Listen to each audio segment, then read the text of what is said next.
Saudara-saudara yang terkasih dalam Tuhan Yesus Kristus, Shalom. Renungan kita pada hari ini mengambil tema kebencian adalah kegelapan. Bacaan diambil dari 1 Yohanes 2 ayat yang ke-11. Tetapi barang siapa membenci saudaranya, ia berada di dalam kegelapan dan hidup di dalam kegelapan.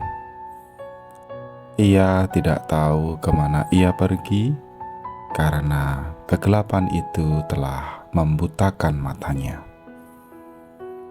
Bapak, Ibu, dan saudara-saudara yang terkasih, dalam keadaan gelap, seringkali kita sulit untuk dapat melihat sesuatu dengan jelas.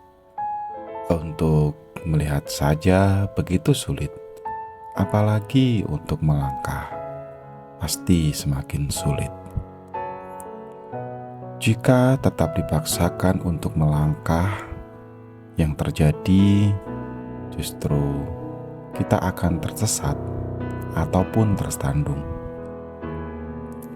Dan pada akhirnya membuat kita terjatuh.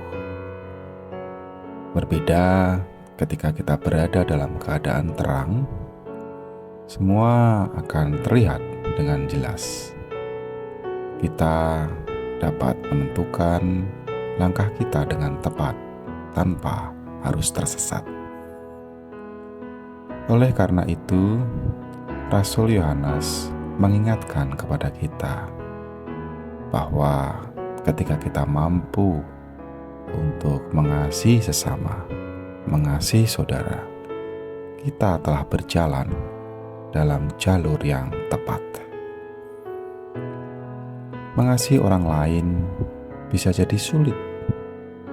Bahkan mereka yang sungguh-sungguh mengasihi Allah dan berjalan dalam terangnya masih berjuang melawan kecenderungan berbuat dosa.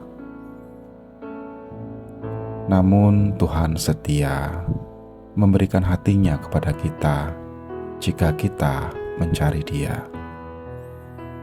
Semakin kita memahami kasih-Nya yang besar, semakin besar pula keinginan kita untuk membagikannya kepada dunia melalui perkataan dan perbuatan kita.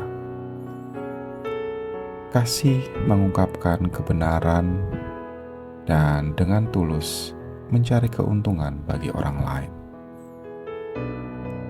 Tuhan dapat memberi kita keinginan, kebijaksanaan, dan apapun yang diperlukan untuk mencintai orang lain dengan kasih-Nya. Saat kita terus berjalan dalam terang-Nya, kita akan terus menghidupi kasih-Nya. Meskipun dunia ini penuh dengan kebencian, pertikaian, keserakahan, dan persoalan, tetaplah berjalan dalam jalur terang. Jalur terang itu adalah sikap kasih yang diwujud nyatakan melalui kepedulian terhadap sesama. Tuhan memampukan kita. Amin.